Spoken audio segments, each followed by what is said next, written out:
باب حسن الخلق. قال اللہ تعالی وإنك لعلى خلق عظیم والکاظمین الغیظ والعافین عن الناس. وعن انس رضی اللہ تعالی عنہ قال قال رسول اللہ صلی اللہ علیہ وسلم احسن الناس خلقا متفق علیہ. مصنف رحمۃ اللہ تعالی علیہ نے اس باب میں اچھے اخلاق حسن خلق اس کو ذکر کیا ہے. ایک تو آدمی کی شکل اچھی ہے اور خوبصورتی ہے، ناک آنکھ کان وغیرہ سب بہتر ہیں جس کو ہم ظاہری خوبصورتی سے تعبیر کرتے ہیں. عام ہم لوگ ہر ایک چیز میں اسی کو پسند کرتے ہیں اور اسی کو فوقیت بھی دیتے ہیں، لیکن یہ تو ظاہری خوبصورتی ہے. اصل جو باطنی خوبصورتی ہے وہ اخلاق ہے، عادات ہے. جس کے اخلاق بہت زیادہ اچھے ہو، جس کے اخلاق سب سے زیادہ اعلیٰ ہو، افضل ہو، وہ لوگوں میں بہت ہی زیادہ پسند کیا جاتا ہے اور لوگوں میں اس کی بہت ہی زیادہ عزت بھی ہوتی ہے.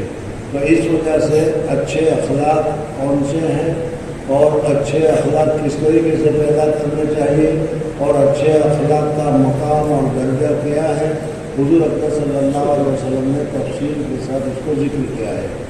اس باب میں اسی اچھے اخلاق کے سلسلے میں ذکر کیا جاتا ہے. پہلی جو قرآن پاک کی آیت میں جو بتایا گیا اس میں یہ کہا گیا کہ انک لعلی خلق عظیم. حضور اکرم صلی اللہ علیہ وسلم کے اخلاق، حضور اکرم صلی اللہ علیہ وسلم کے عادات، حضور اکرم صلی اللہ علیہ وسلم جس طریقے سے ظاہری شکل و صورت کے اعتبار سے بہت ہی اچھی شکل میں، اچھی حالت میں، اعلیٰ حالت میں تھے، بہت ہی خوبصورت تھے، اسی طریقے سے اخلاق بھی حضور اکرم صلی اللہ علیہ وسلم کے سب سے زیادہ اعلیٰ، سب سے زیادہ افضل اور سب سے زیادہ بہتر تھے. جو اخلاق حضور اکرم صلی اللہ علیہ وسلم کے تھے قرآن پاک میں سرٹیفکیٹ دے دیا ہے انک لعلی خلق عظیم. تو ہمارا جو رسول ہے اس رسول کے اخلاق سب سے زیادہ اعلیٰ اور سب سے زیادہ افضل ہے. لیکن ہم لوگ حضور اکرم صلی اللہ علیہ وسلم کی اتباع کے دعویٰ کرنے کے والے اور اتباع کے دعویٰ کرنے کے باوجود اخلاق کے اعتبار سے دیکھنے جائے تو خصوصاً ہم لوگ بہت ہی زیادہ ندامت میں ہیں، شرمندگی میں ہیں. کس وجہ سے کہ ہمارے اخلاق جیسے حضور اکرم صلی اللہ علیہ وسلم کے اخلاق تھے ویسے نہیں ہے، بلکہ بد اخلاقی اور بری عادتیں اور برے طریقے ہمارے اندر بہت ہی زیادہ پائے جاتے ہیں. اس وجہ سے اس برے عادت سے، برے اخلاق سے کتنا نقصان ہوتا ہے اور اچھے اخلاق کتنا اعلیٰ درجے کے ہیں حدیث پاک میں بھی ہمارے سامنے آئے گا. بہرحال قرآن پاک میں جو فرمایا کہ انک لعلی خلق عظیم، آپ اخلاق کے بہت ہی اعلیٰ معیار کے اوپر ہیں. حضرت انس رضی اللہ تعالیٰ عنہ حضور اکرم صلی اللہ علیہ وسلم کی حالت بیان کرتے ہوئے فرماتے ہیں کان رسول اللہ صلی اللہ علیہ وسلم احسن الناس خلقا. اخلاق کے اعتبار سے حضور اکرم صلی اللہ علیہ وسلم لوگوں میں سب سے اچھے، سب سے اعلیٰ، سب سے افضل اخلاق کے آدمی موجود تھے.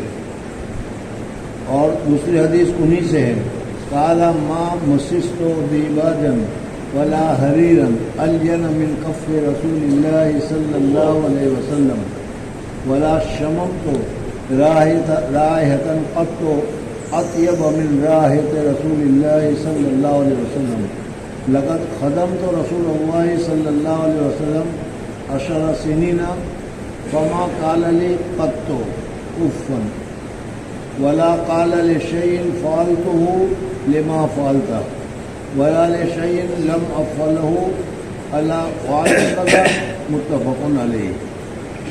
حضرت انس رضی اللہ تعالیٰ عنہ حضور اکرم صلی اللہ علیہ وسلم کے خادم تھے. مدینہ منورہ میں تشریف لائے، ہجرت کرتے حضور اکرم صلی اللہ علیہ وسلم. تو حضور اکرم صلی اللہ علیہ وسلم نے کہا کہ بھائی کوئی چھوٹا سا بچہ ہو جو گھر میں کام آئے، خدمت کرنے کے لیے ہے. تو اس صورت میں حضرت انس رضی اللہ تعالیٰ عنہ کو پیش کیا گیا. چھوٹے بچے تھے اور 10 سال تک انہوں نے حضور اکرم صلی اللہ علیہ وسلم کی خدمت کی اور بہت ہی شاندار اور بہت ہی اچھی طریقے سے خدمت کی. حضرت انس رضی اللہ تعالیٰ عنہ حضور اکرم صلی اللہ علیہ وسلم کے حالات بیان کرتے ہوئے فرماتے ہیں کہ حضور اقدس صلی اللہ علیہ وسلم جسم کے اعتبار سے بھی بہت ہی زیادہ حسین، بہت ہی زیادہ خوبصورت تھے۔ حضور اقدس صلی اللہ علیہ وسلم کی ہتھیلی اتنی ملائم اور اتنی نرم نازک تھی کہ عمدہ سے عمدہ ریشم یا عمدہ سے عمدہ چیز بھی اتنی نرم نہیں تھی جتنی حضور اقدس صلی اللہ علیہ وسلم کی ہتھیلیاں تھیں۔ ماں مسوس کو نہیں چھویا میں نے کسی دیباج کو اور نہ کسی ریشم کو جو نرم ہو حضور اقدس صلی اللہ علیہ وسلم کے دستے مبارک سے۔ ولا شمم تو یہ تو حضور اقدس صلی اللہ علیہ وسلم کی جسم کی کیفیت بتائی، اور دوسرا حضور اقدس صلی اللہ علیہ وسلم کے بدن میں سے ایک قسم کی خوشبو نکلا کرتی تھی، اور وہ خوشبو دوسری تمام قسم کے عطر سے سب سے زیادہ افضل اور سب سے زیادہ بہتر تھی۔ حضور اقدس صلی اللہ علیہ وسلم کسی راستے سے گزرے ہوئے ہو تو وہ خوشبو اس راستے پر محسوس ہوتی تھی، اور اس سے پتہ چلتا تھا کہ حضور اقدس صلی اللہ علیہ وسلم یہاں سے تشریف لے گئے ہیں۔ حضور اقدس صلی اللہ علیہ وسلم کا پسینہ جو نکلتا تھا وہ پسینہ بھی خوشبودار ہوا کرتا تھا۔ صحابی عورتیں حضور اقدس صلی اللہ علیہ وسلم کے پسینے کو لے لیا کرتی تھی اور خوشبو میں ملا کر عطر کی جگہ پہ اس کو استعمال کیا کرتی تھی۔ بہرحال حضرت انس رضی اللہ تعالیٰ عنہ فرماتے ہیں، نہیں سونگا میں نے کسی خوشبو کو کبھی بھی جو بہت زیادہ اچھی ہو، بہت زیادہ طیب ہو، بہت زیادہ پاکیزہ ہو، من رائحت رسول اللہ صلی اللہ علیہ وسلم، حضور اقدس صلی اللہ علیہ وسلم کی خوشبو سے زیادہ میں نے کوئی اچھی خوشبو نہیں سنی۔ حضور اقدس صلی اللہ علیہ وسلم کا بدن مبارک، پسینہ مبارک، اور صرف بدن سے جو ایک خوشبو پھوٹا کرتی ہے، خوشبو نکلا کرتی ہے، وہ بھی بہت شاندار تھی۔ آپ حضرات جانتے ہیں کہ ہمارا تو کپڑوں سے بھی اور بدن سے بھی اگر 8 دن اگر غسل نہیں کیا جائے تو کیا ہے، کیسے خوشبو نکلتی ہے اور کیسے بدبو نکلتی ہے۔ بہرحال حضور اقدس صلی اللہ علیہ وسلم کی حالت ایسی نہیں تھی۔ حضرت انس فرماتے ہیں کہ وَلَقَدْ خَدَمْتُ رسول اللہ صلی اللہ علیہ وسلم 10 سنین۔ اب یہاں سے حضور صلی اللہ علیہ وسلم کے اخلاق بتاتے ہیں۔ پہلے بھی بات آئی حضور اقدس صلی اللہ علیہ وسلم کی خوبصورتی بتائے، اور اب حضور اقدس صلی اللہ علیہ وسلم کے اخلاق کو بتاتے ہیں کہ میں نے 10 سال تک حضور اقدس صلی اللہ علیہ وسلم کی خدمت کی، اور ظاہر بات ہے کہ 10 سال میں کتنے ایسے واقعات ہوتے ہیں جو آدمی غلطی کر بیٹھتا ہے، یا جو آدمی چاہتا ہے اس کے خلاف نہیں کرتا ہے یا کرنے کے لیے کہا ہے۔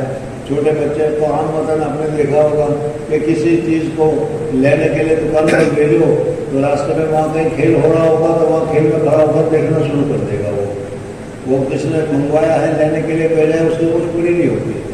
حضرت انس رضی اللہ تعالیٰ عنہ فرماتے ہیں کہ میرے ساتھ بھی ایسا واقعہ ہوتا تھا، لیکن حضور اقدس صلی اللہ علیہ وسلم نے کبھی کوئی مطالبہ یا سوال نہیں کیا کہ تم نے ایسا کیوں کیا یا تم نے ایسا کیوں نہیں کیا، بلکہ حضور اقدس صلی اللہ علیہ وسلم اور اس کو معافی فرمایا کرتے تھے۔ لقد خدمت رسول اللہ صلی اللہ علیہ وسلم 10 سنین، 10 سال تک میں نے خدمت کی۔ فما قال لی قط، حضور اقدس صلی اللہ علیہ وسلم 10 سال میں کبھی بھی اف نہیں کیا۔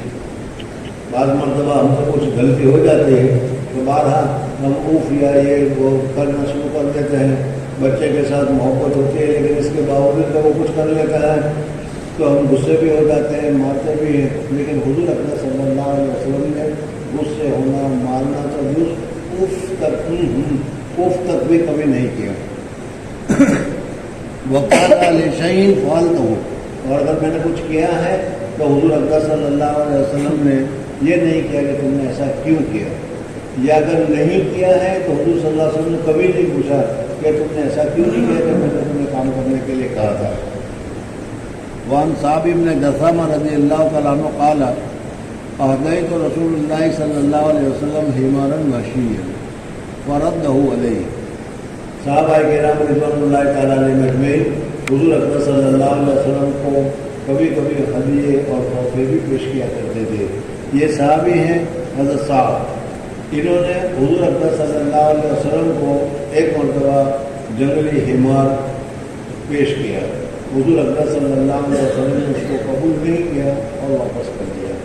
ظاہر بات ہے کہ جب کسی بہت ہی محبت کے ساتھ اور بہت ہی عقیدت کے ساتھ اور بہت ہی تعلق کے ساتھ کوئی سا چھوٹا بڑا ہدیہ کسی کے سامنے پیش کرتے ہیں اور وہ ہدیہ قبول نہیں کرتا، تو پھر ہدیات پیش کرنے والے کو دل میں قسم کا غم ہوتا ہے، پریشانی ہوتی ہے، الجھن ہوتی ہے اور ناراضگی ہوتا ہے کہ میرا ہدیہ کیوں نہیں قبول کیا۔ یہاں پر انہوں نے بھی جو ہدیہ دیا تھا حضور اکرم صلی اللہ علیہ وسلم نے قبول نہیں کیا، اس کی وجہ سے ان کے دل میں خیال آیا کہ دوسروں کے ہدیے قبول کرتے ہیں، میرا ہدیہ کیوں قبول نہیں کیا، مجھے کوئی غلطی ہے، میرے کو مجھ سے ناراضگی ہے یا کیا ہے۔ حضور اکرم صلی اللہ علیہ وسلم فوراً سمجھ گئے کہ ہدیہ قبول نہ کرنے کی وجہ سے اس کے دل میں ایسا شبہ پیدا ہوا، یہ اس کے دل میں ایسا خیال آیا ہے۔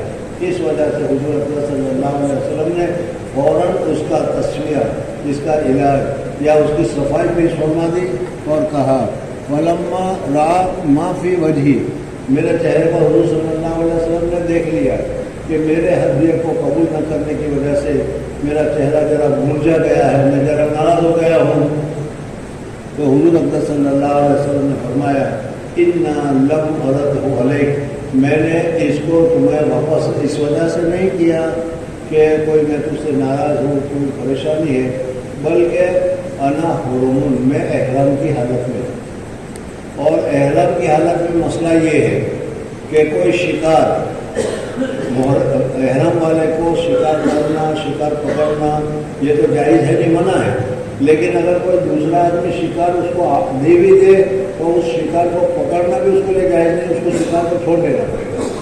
تو حضور اکرم صلی اللہ علیہ وسلم فرماتے ہیں کہ تم نے ابھی یہ جنگلی حمار مجھے پیش کیا، اب اگر میں اس کو لے لیتا ہوں تو میں احرام میں ہوں، اور احرام میں ہونے کی وجہ سے میں اس کو رکھ نہیں سکتا، مجھے چھوڑ دینا پڑے گا اور کوئی کام کا نہیں، کوئی فائدہ نہیں ہوگا، اور اگر تیرے پاس رہے گا تو تو احرام میں ہے نہیں، اس وجہ سے تو شکار کو ذبح کرے گا اور ذبح کر کے کھانا چاہے تو کھا بھی سکے گا، اس وجہ سے میں نے اس کو واپس کر دیا۔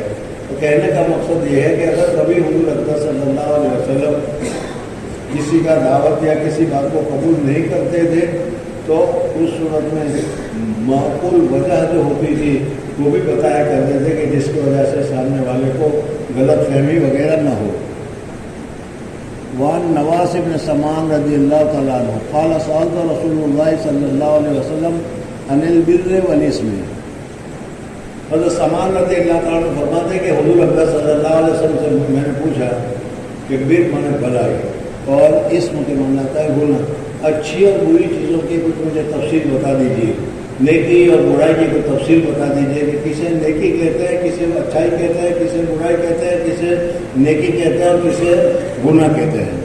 فقال، تو حضور اکرم صلی اللہ علیہ وسلم نے جو جواب دیا، صحابی نے پوچھا اچھی چیز کون سی اور بری چیز کون سی؟ حضور اکرم صلی اللہ علیہ وسلم نے ایک اصول بتا دیا، کیا بتایا؟ البر حسن الخلق، اچھے اخلاق یہ بہتر ہے، بھلائی ہے، نیکی ہے، اچھائی ہے۔ والاسم ما حاق فی نفسک، اور جو تیرے دل میں کھٹکا پیدا کر دے، جو تیرے دل میں کھٹکا پیدا کر دے وہ برائی ہے، یعنی جس کے لیے تمہارے دل میں آ جائے کہ یہ اچھی چیز نہیں ہے، بس وہ کیا ہے؟ برائی ہے۔ اور دوسرا بتایا وہ کرے کا یہ تلے علیہ الناس، اور تو وہ چیز کہ جس کے متعلق تو یہ سوچ رہا ہے، جس کے متعلق تو یہ کر رہا ہے کہ یہ چیز میں کروں تو کسی کو پتہ نہ چلے، کسی کو پتہ چل جائے گا تو میرے لیے اچھا نہیں ہے۔ اس قسم کی جو بھی چیز ہے کہ تم دوسرے لوگوں سے اس کو چھپانا چاہتے ہو، ایسا کام کرتے ہو تم، تو یہ کام بھی برا ہے، ناپسندیدہ ہے، برے اخلاق میں داخل ہے۔ اس وجہ سے اچھے اخلاق کو ہمیں پیدا کرنا چاہیے اور اچھے اخلاق والی زندگی گزارنی چاہیے۔ وعن عبداللہ بن عمرو بن العاص رضی اللہ تعالیٰ عنہما، حضرت عبداللہ بن عمرو بن العاص رضی اللہ تعالیٰ عنہ فرماتے ہیں لم یکن رسول اللہ صلی اللہ علیہ وسلم فاحشا، حضور اکرم صلی اللہ علیہ وسلم فاحش گندی بات بولنے والے نہیں تھے. ولا متفحشا وکان یقول ان من خیارکم احسنکم اخلاقا، تم میں سب سے زیادہ اچھا، تم میں سب سے زیادہ بہتر، تم میں سب سے زیادہ اونچا، تم میں سب سے زیادہ بہتر وہ ہے جس کے اخلاق سب سے اچھے ہو. بزرگ اور دوستوں، ہمیں اپنے اخلاق کے متعلق دیکھنا چاہیے کہ ہمارے اخلاق کیسے ہیں. اگر ہمارے اخلاق اچھے ہیں تو پھر اس صورت میں ہم یہ کہہ سکتے ہیں کہ ہم اچھے ہیں. لیکن اگر ہمارے اخلاق اچھے نہیں ہیں، ہر وقت ناک کے اوپر مکھی بیٹھی رہتی ہے، غصے میں ہر وقت رہتے ہیں، تو کتنا ہی وہ اپنے آپ کو اچھا سمجھ رہا ہو اور کتنا ہی اپنے آپ کو بڑا سمجھ رہا ہو، لیکن حضور اکرم صلی اللہ علیہ وسلم نے فرمایا کہ وہ آدمی اچھا نہیں ہے جس کے اخلاق اچھے نہ ہو. اس وجہ سے اچھے اخلاق اپنے اندر پیدا کرنے کی ضرورت ہے. ان ابی الدرداء رضی اللہ تعالیٰ عنہ، حضرت ابو الدرداء رضی اللہ تعالیٰ عنہ کی حدیث ہے، ان النبی صلی اللہ علیہ وسلم قال، حضور اکرم صلی اللہ علیہ وسلم نے ارشاد فرمایا، ما من شیء اثقل فی میزان المؤمن یوم القیامت من حسن الخلق. مومن کا اچھا اخلاق، اچھی عادت، اچھے اخلاق جو ہوں گے قیامت کے دن میزان عدل میں جو وزن کیا جائے گا تو اس میں اخلاق بھی بہت زیادہ مؤثر ہوں گے، اور جس کے اخلاق زیادہ اچھے ہوں گے اس کا میزان، اس کا پلڑا جھک جائے گا اور اس کی وجہ سے وہ جنت کا حقدار ہو جائے گا. وَإِنَّ اللَّهَ يُبْغِضُ الْفَاحِشَ الْبَذِيءَ، اور اللہ جل جلالہ فاحش اور کیا ہے برے آدمی کو اور کیا ہے گالی گلوچ کرنے والے کو، بری طریقے سے پیش آنے والے کو اللہ تبارک و تعالیٰ پسند نہیں کرتا. وعن ابی ہریرہ رضی اللہ تعالیٰ عنہ سئل رسول اللہ صلی اللہ علیہ وسلم عن اکثر ما يدخل الناس الجنہ. حضرت ابو ہریرہ رضی اللہ تعالیٰ عنہ فرماتے ہیں کہ حضور اکرم صلی اللہ علیہ وسلم سے سوال کیا گیا کہ یا رسول اللہ صلی اللہ علیہ وسلم، جنت میں داخل ہونے کے سب سے زیادہ چانسز، جنت میں داخل ہونے کے سب سے زیادہ وجوہات اور کیا کیا ہے، کہ کس وجہ سے آدمی جنت میں زیادہ جائے گا اور کس وجہ سے جہنم میں زیادہ جائے گا. ایسے اخلاق، ایسے عادتیں، ایسی چیزیں ہمیں بتائیے کہ جس کی وجہ سے اس کو ہم عمل کریں تو جنت میں داخل ہونے والوں میں ہو جائے، یا جس سے ہم بچیں تو پھر کیا ہے جنت میں داخل ہونے والے ہو جائیں، اگر ہم لوگ کریں تو پھر وہ جہنم کے حقدار ہو جائے. تو حضور اکرم صلی اللہ علیہ وسلم سے سوال کیا گیا، سئل رسول اللہ صلی اللہ علیہ وسلم ان اکثر ما يدخل الناس، جو چیز آدمی کو جنت میں داخل کرے گی اس میں کثرت کس چیز کی ہوگی؟ قال تقوی اللہ وحسن الخلق. حضور صلی اللہ علیہ وسلم نے دو چیزیں بتائی، ایک تو اللہ تبارک و تعالیٰ سے ڈر، تقوی، اللہ تبارک و تعالیٰ سے ڈر، اور تقوی کے ڈر کی وجہ سے آدمی بعض کام کرتا ہے، بعض کام چھوڑ دیتا ہے وغیرہ. اور ڈر مانے کیا ہے، جیسے سانپ بچھو یا کسی ظالم سے ڈر ہوتا ہے وہ نہیں، بلکہ ماں یا باپ سے آدمی ڈر کے مارے، شرم کے مارے کام کرتا ہے یا شرم کے مارے کام نہیں کرتا. حالانکہ ماں باپ سے زیادہ اونچا درجہ اللہ تبارک و تعالیٰ کا ہے.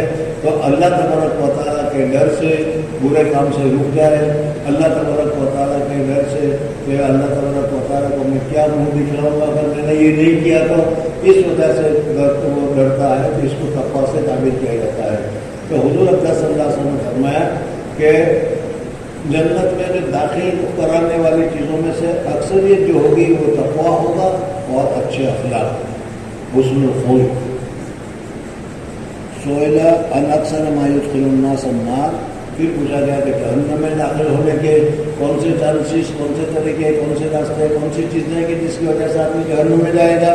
وقال الفم والفرح، روایت کیا اس کو ترمذی. حضرت ابو ہریرہ کی روایت ہے کہ رسول اللہ صلی اللہ علیہ وسلم نے فرمایا، اکمل المؤمنین ایمانا احسنهم خلقا وخیارکم خیارکم لنسائہ. حضرت ابو ہریرہ رضی اللہ عنہ فرماتے ہیں کامل مومن کون؟ کہ اکمل المؤمنین ایمانا، ایمان کے اعتبار سے کامل وہ ہوگا احسنهم خلقا، جس کے اخلاق سب سے زیادہ اعلیٰ ہو، سب سے زیادہ افضل ہو. وخياركم خياركم لنسائهم، اور تم میں اچھا آدمی کون؟ اگر ابھی ہمیں پوچھا جائے اچھا آدمی کون، ہم کہیں گے ہم ہی اچھے ہیں. کون اپنے آپ کو کہے گا کہ میں اچھا نہیں؟ لیکن حضور اکرم صلی اللہ علیہ وسلم نے یہاں پر بتایا خیارکم، تم میں سب سے زیادہ اچھا آدمی وہ ہے خیارکم لنسائہم، جو اپنی عورتوں کے ساتھ اچھا سلوک رکھے، اچھا برتاؤ کرے، اچھا معاملہ کرے، اور عورت قبول کرے کہ یہ ہمارے لیے اچھا آدمی ہے تو یہ اچھا ہے. دیکھو خود سوچ لینا کہا ہوتا ہے. اللہ تبارک و تعالیٰ مجھے اور حضرات کو اچھے اخلاق نصیب فرمائے. سبحانک اللہم و بحمدک، نشہد ان لا الہ الا انت، نستغفرک و نتوب الیک.